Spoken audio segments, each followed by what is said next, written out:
One thing I really love about the whole big story of the Bible is that it's actually the story of God proactively meeting us where we're at, meeting humanity where we're at, going to almost outrageous, unbelievable lengths over and over throughout history to draw us to himself until finally the cross, the really unsurpassable moment of God's love and generosity and grace. And one amazing thing about the way that works is that God himself is, if you like, the first missionary. Some scholars give God the sort of occasional name in their writing of the divine missionary. God, the first missionary, the one who actually sought us out and gave us access to the gospel. It was his initiative before any of us joined in with it. So I think that's a really great way for us to start to realize that God is going about his mission and we are joining with him. But there's some great stuff to realize about that mission and our role within that mission. First, maybe the fact that it's not the mission of a select few anymore. In the Old Testament, there were people who were priests and who did the ministry stuff in the temple, and then there were the regular folk, right? Or you might think in more modern times, you might think of having priests or having lay people or normal people. People who do ministry stuff and then people who don't. And in the New Testament, which is the reality that we are hopefully striving to live in, that's just not the way it works. We are all priests of God, all of us. And the role of a priest is to mediate between God and the world. It's an incredibly high calling.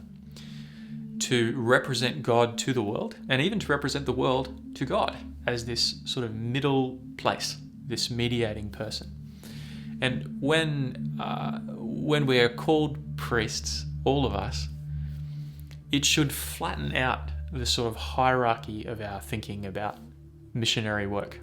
Because the mission that God began, we'll call it the mission of God, which is where I like to begin, is a mission that he immediately called his people into.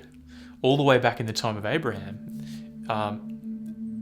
the people of God were called to be a blessing to all nations. That was always the end game. They were blessed in order to bless. It was never about a special club or family of people. And God's ideal every step of the way was for everybody to be involved. You know, even at Mount Sinai, there were people who were terrified to be in the presence of God. And unfortunately, it wasn't yet time for all of the people to step into their priesthood. So Moses took up that mediating role.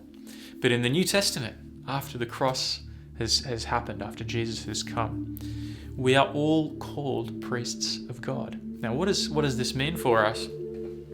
I think it means that this beautiful mission to restore a broken world through the gospel of Jesus is not the work of a few.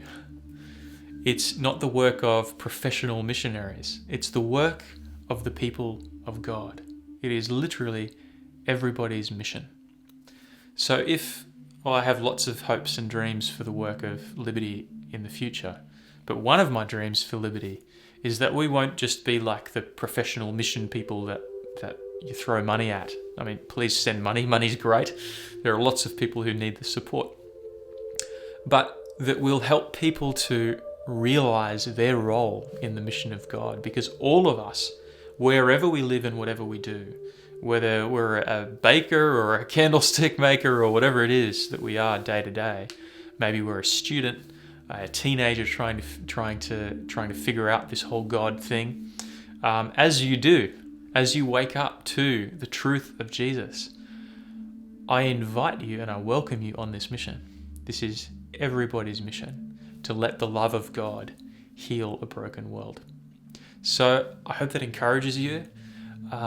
Let's not speak and act as though there are special gifted Christians who do the mission stuff. We are all part of the mission of God. We are all priests in the world.